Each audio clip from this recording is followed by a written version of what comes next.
Welcome to This Week in Health IT Influence, where we discuss the influence of technology on health with people who are making it happen.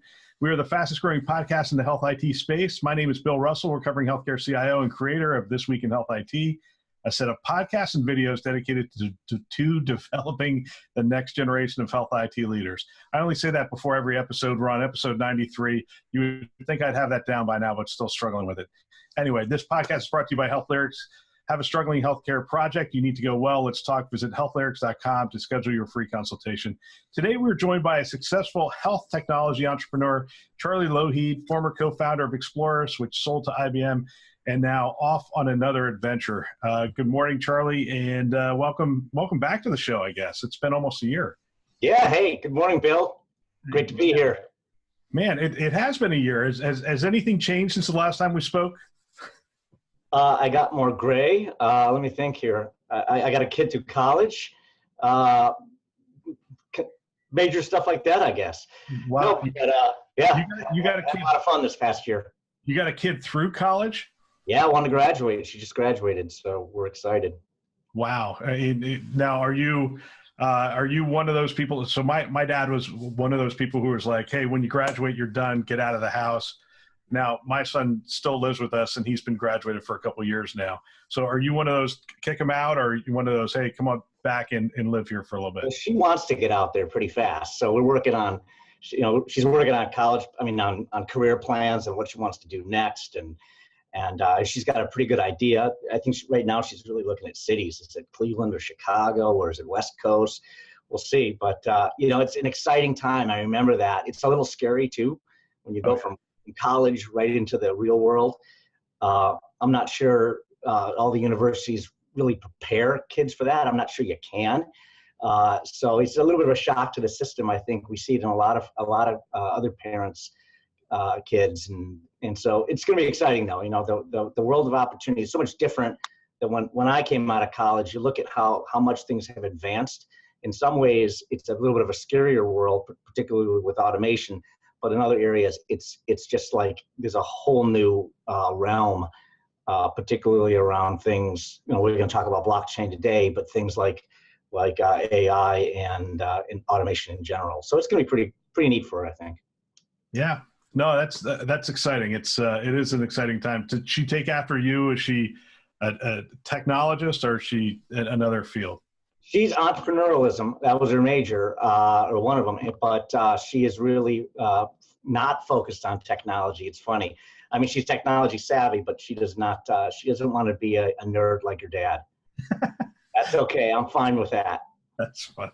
I was a consultant for 20 years, and my son, when he got out, I said, "So what do you want to do?" He goes, "All I know is I don't want to be a consultant." I'm like, "Okay." So we'll see. We'll see what happens. Yeah. So our two main topics for today's discussion are, it's going to be primarily blockchain, but we're also going to delve into emerging technology and how you determine what the technologies are. And you and I had a good conversation a year ago on blockchain. Things have evolved a little bit, but we always have to set the baseline for this, because it's still a new technology. Some people are familiar, some people aren't. So give us the quick and dirty. What is blockchain, and what's it going to be used for? Well, let's start with what it is. Yeah, I think there's just seems to be so much mystery in what blockchain is. It's pretty simple. It's a database, right? It's a way to store data.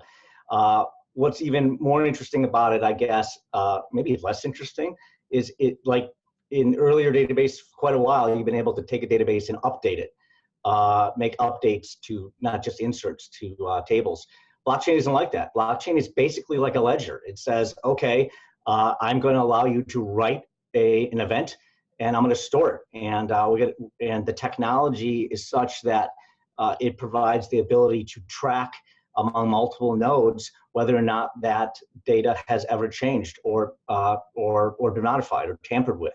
That immutability is something that other databases obviously have, but when you spread that across many nodes that different organizations participate in, you have the ability now to be able to check that and audit that against many, many third parties. And so there's advantage of that. I think, there's also the advantage within blockchain of being able to digitally sign these events when they get written to the blockchain. And whoever that entity is who signs that, you can go back and see that that entity was indeed who you thought it was. And that's very secure technology. Again, not new technology, but combined makes a big difference. There's another element, I think, of blockchain that's really important, and that's its ability to have a degree of digital sovereignty over those that participate in the process, meaning in many cases, you don't really store the bulk of the data on the blockchain. You store references to that data with ways to ensure that those references and that data has never changed wherever it resides. And so that creates an opportunity for whether you're a patient or an employer or a consumer to be able to say, well, I'm going to provide access to this data only when I see fit. And if I want to turn that access off to that data, I can. And so I think that's something that's really important. And I think the last one, as it relates to healthcare, is the fact that this isn't a technology that sits behind any one organization's firewall. It's distributed. And so in that respect, it sort of creates this neutrality that makes it easier for, in some cases, competing organizations, payers and providers, and where there are competing incentives to participate. So it's nothing technologically that new. In fact, it's a lot of the old stuff. It feels a little bit like Back to the Future. But how they combined it into that recipe, I think, is what makes it unique. Interesting. So the words we've used before, I'm not going to get all these, but distributed, immutable record, smart contracts.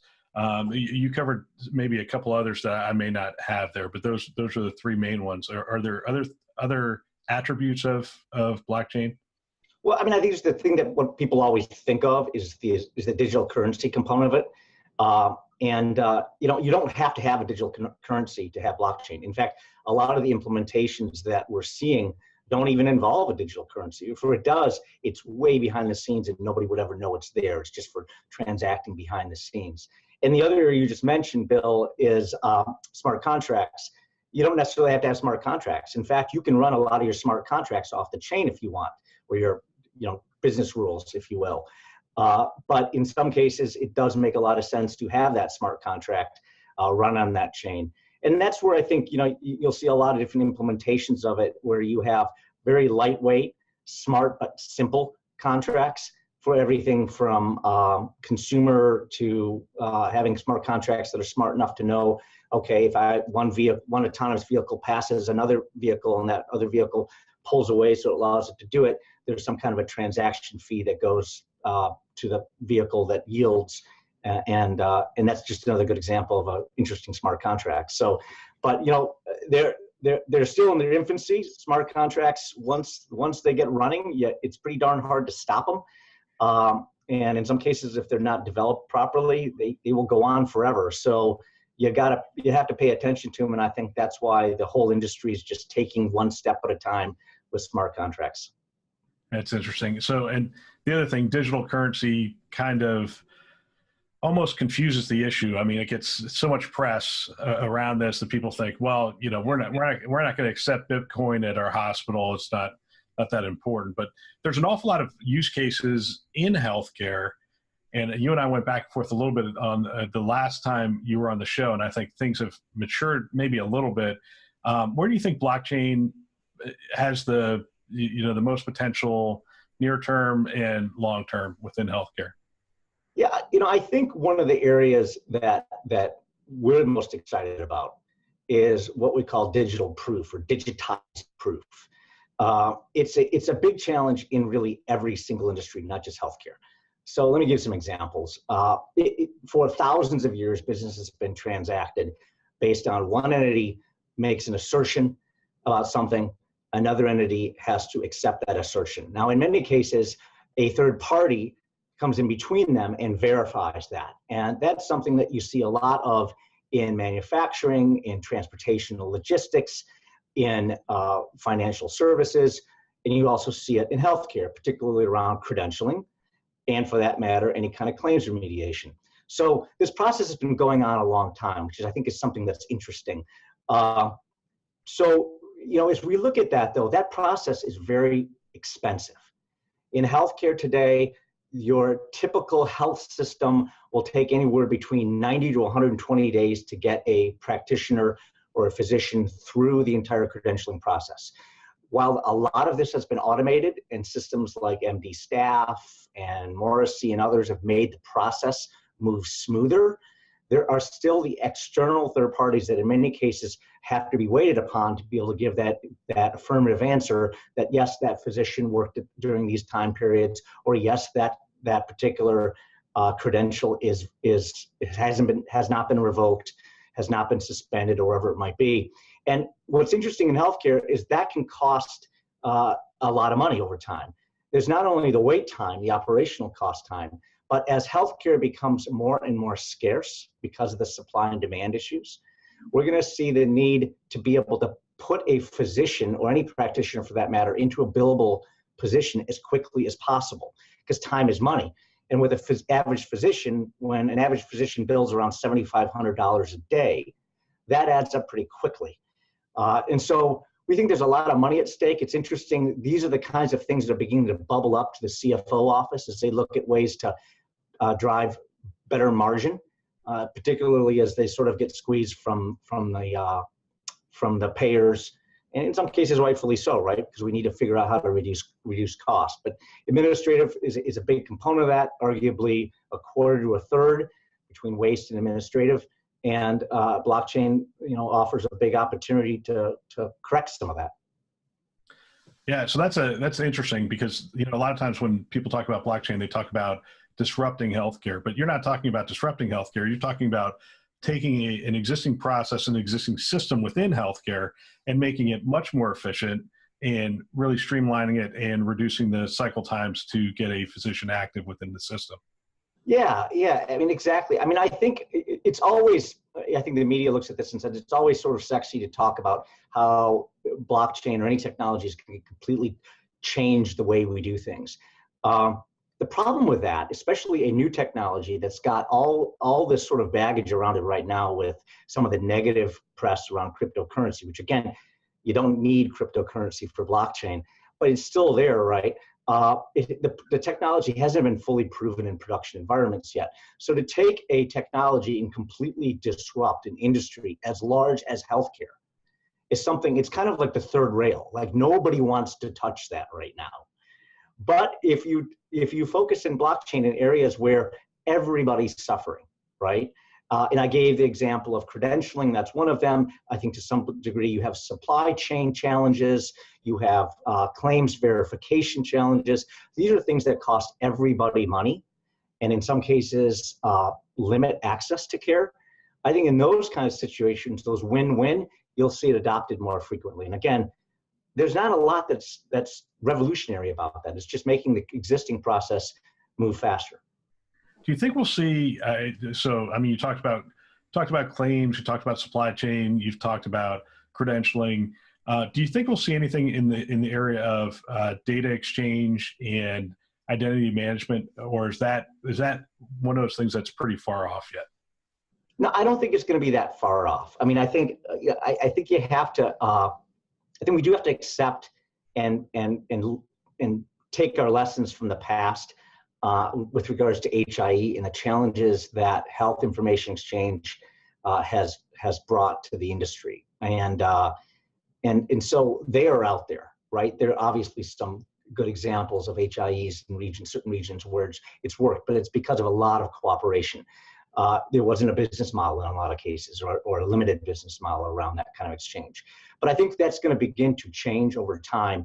Again, we sort of look at the patient record as a very important problem to solve, but we also look at it a little further down the road, just for that reason. It has a lot of history behind it, whereas credentialing from an individual provider perspective, it doesn't have as much. But yeah, I mean, I think the opportunity for that's going to be very big. I think, switching gears a bit, financial services. If you look at financial services, one of their biggest costs, in fact, it's estimated to be up to $20 billion a year, is around KYC, or know your customer.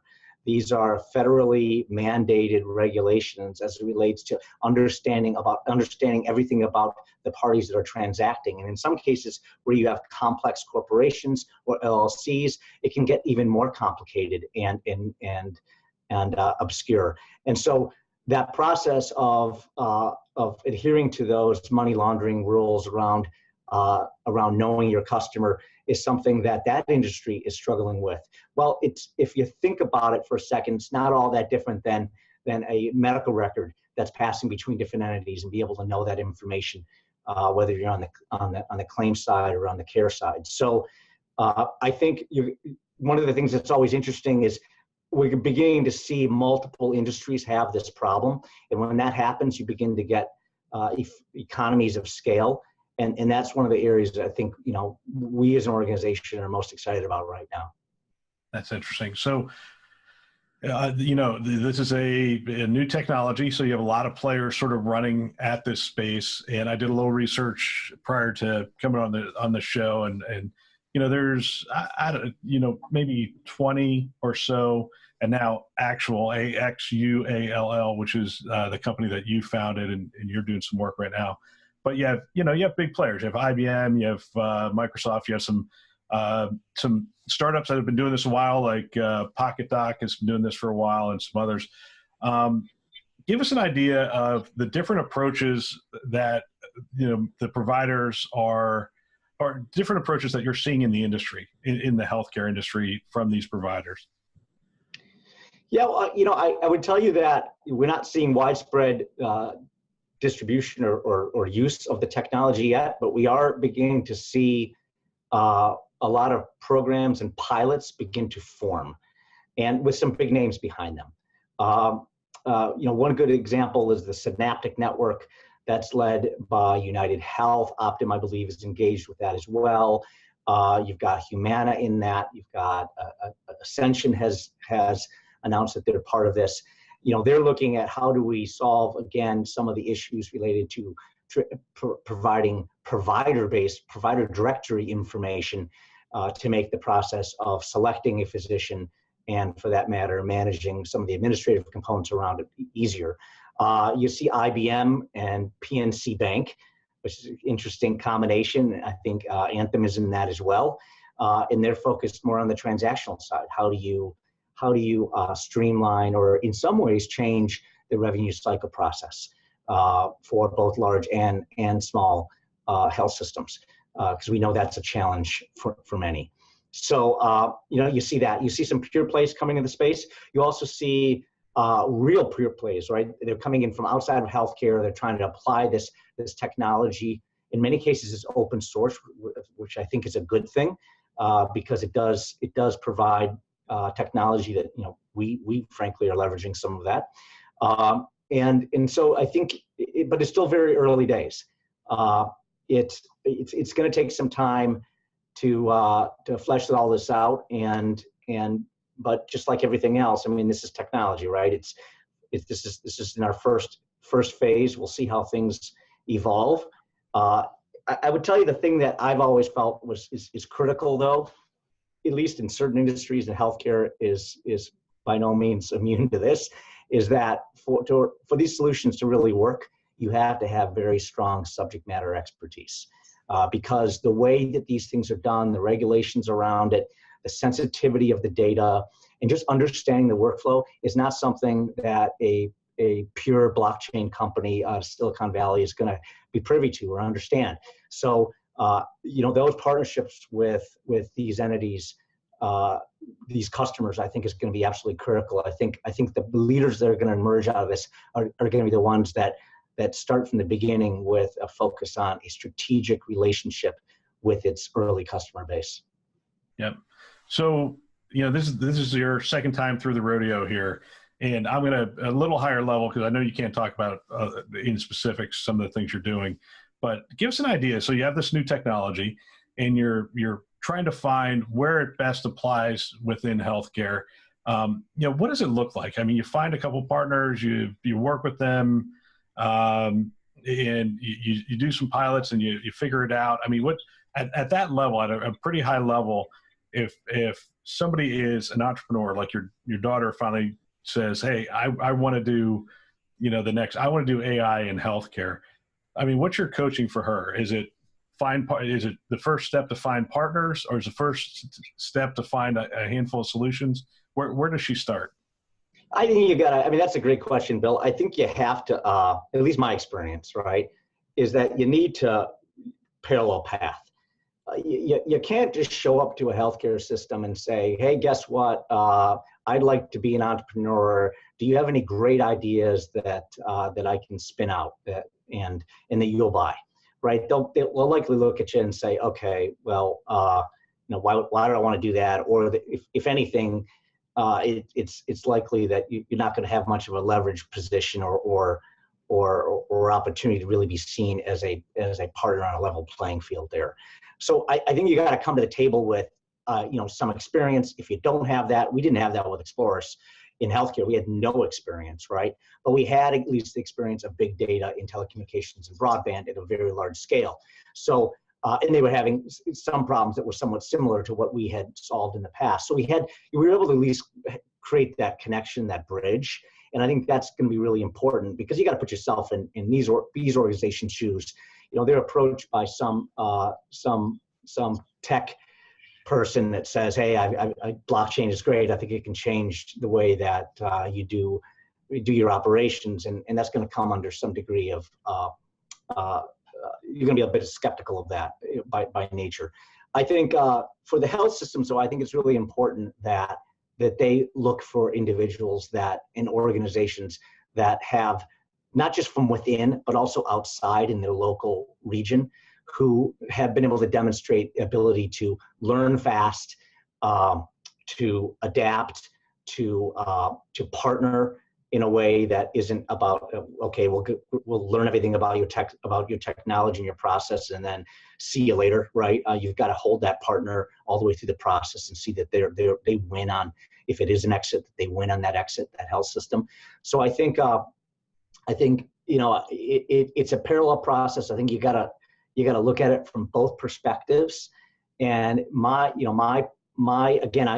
maintain that the really great technology is going to be the technology that's built in conjunction with these customers. So in health systems, we think of our strategics, and those are organizations that would invest alongside us from the very beginning. They're in the garage with us, right, so to speak. They are working on developing this. We think that builds a really strong relationship. It creates a lot of excitement within their organization. It creates connection, and it de-risks the deal, right? It de-risks the investment for other venture or angel investors as they get involved. So, I think that's critically important, particularly in the Midwest, where you typically raise, a third to a quarter what you raise on the coasts, and that's how I think you compete at least in this space. Wow, a third to a quarter of what you raise on the coasts. That's interesting. Changing gears a little bit here. So you spent about a decade or so in big data in healthcare with Explorus. How are the challenges that you experienced with Explorus early on in healthcare? How are they similar to the things you're seeing right now with blockchain? One area I think would be that we chose a technology at the time that we knew needed to be fairly revolutionary in terms of how it's stored and processed data. And because of the cost, we had learned in the last company that we built on all standard off the shelf technology, and standard vendor technology. It was well established. It worked great for us, but when we looked at healthcare, it was an exponentially more complex problem. And so we picked a technology which was Hadoop at the time, which was very, very new. It wasn't even 1.0 yet. And so we had a lot of challenges just figuring out how it works, documentation that maybe in some cases weren't up to date because there just wasn't enough people to keep it up to date. We got very involved in that process. We became committers to the open source, which I think helped. And that was a big challenge. We're seeing parallels to that in blockchain, right? And we're focusing on the Hyperledger family, in particularly within a subset of that called Indy. This is really new technology. And so you can't just go find people that have this experience off the shelf.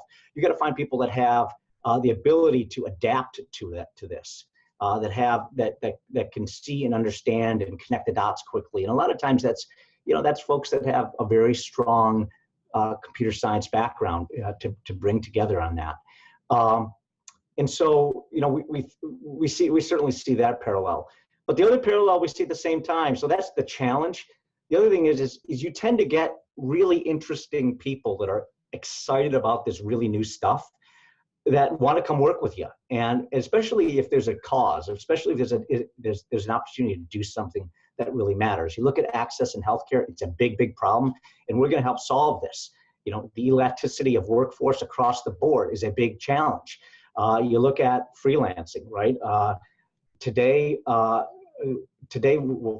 there's a lot. There's about 47 million people. 57 million people that do freelance today of some sort. And while a lot of that freelancing is on the lower end of some of the skills, you're beginning to see more professional freelancing, and healthcare is going to be no exception to that. So being able to expand healthcare, bring healthcare outside the brick and mortar is going to be really important. And a technology like this, if you have that kind of meaning and that kind of excitement with your company, and you've got really, really bleeding edge technology to work on, you can find talent a little easier. And so, we're trying to ride that wave. We think that's important. And so far, we've been able to attract some amazing talent. Yeah, one of the things since the last time you were on the show, we've really tried to pare it back to just be a half hour so people can listen on their commute. So I'm going to try to close this up with one question I'm sort of curious on, which is, you spend a lot of time in the big data space. So I'm going to end not with a blockchain question, but big data. How mature are we with big data in healthcare, and what's holding us back, or what's the biggest thing that is going to catapult us forward? Yeah, I think probably one of the areas that's held us back is understanding the meaning of the data that you collect, and much of that has to do with the context, right? How data is input into a system, and how you abbreviate things, the sequence of things, how they go in, especially in healthcare, has a lot to do with not just the area of healthcare, but even more importantly, the specialty, and in some cases, the delivery system, right? And that is information that varies so greatly that what we found is, unless you have people who, in addition to your technicians, can bring the data in, unless you have those data scientists and those informaticists that really understand the workflow and the meaning and the context of data in that organization, it's very difficult to do. And I think, Bill, we experienced that, right? And working together, it's probably one of the bigger challenges. And it's not just technology, obviously. I think where that will be augmented, not replaced, is when you start seeing more and more artificial intelligence and machine learning around identifying these patterns earlier, learning from them, and then applying that to the sort of the back end curation of that. Now, that is also going to, I think, have a big impact on the front end as well. We're learning more and more about the consequences of how data is entered into a system. And so I think that will begin to inform the next generation of EMRs as they get developed and those workflows get built, so that we're more mindful of the back end. Because when EMRs were originally built, we weren't thinking about big data. We weren't thinking about how data curation. And now we have to. So I think that's going to be where you see the greatest evolution and change. Wow. That's great insight. And in our time together, there was, it's so important to understand, and I think you said this, the context of the data when it was put in, because it being put in at different points along the way could mean different things. The data, and we used to have like data dictionaries would tell us only, part of the story. It's such a complex problem. Charlie, as always, great conversation. Anything you want to leave the listeners with, a way to follow you or keep up to date on what you guys are doing? Yeah, I mean, I think if, obviously I keep connected on LinkedIn, and we'll continue to publish some things out there. We're still in incubation stage with Axuall, but you can sign up for information around Axuall at axuall.com. And there is a sign-up page there to learn as new things are announced. Again, that's axuall.com. And we look forward to seeing how this plays out. And we're excited about the opportunities that are ahead. Yeah, really, really exciting work. I'm looking forward to following you guys and seeing what happens. So, please come back every Friday for more great interviews with influencers. And don't forget, every Tuesday we take a look at the news, which is impacting health IT. If you're enjoying the show and want to support our mission to develop the next generation of health leaders, there's really 5 ways you can do that. Probably 6 if I thought about it. Share it with a peer. Share it on social media. Follow our social accounts, LinkedIn, Twitter, YouTube. Send me feedback, questions, guest recommendations at bill@thisweekinhealthit.com. Or you can subscribe to the new newsletter. I think the 6th one would be, if you want to become a sponsor, you could also contact me. This show is a production of This Week in Health IT. For more great content, check out our website, thisweekinhealthit.com, or the YouTube channel at thisweekinhealthit.com/video. Thanks for listening. That's all for now.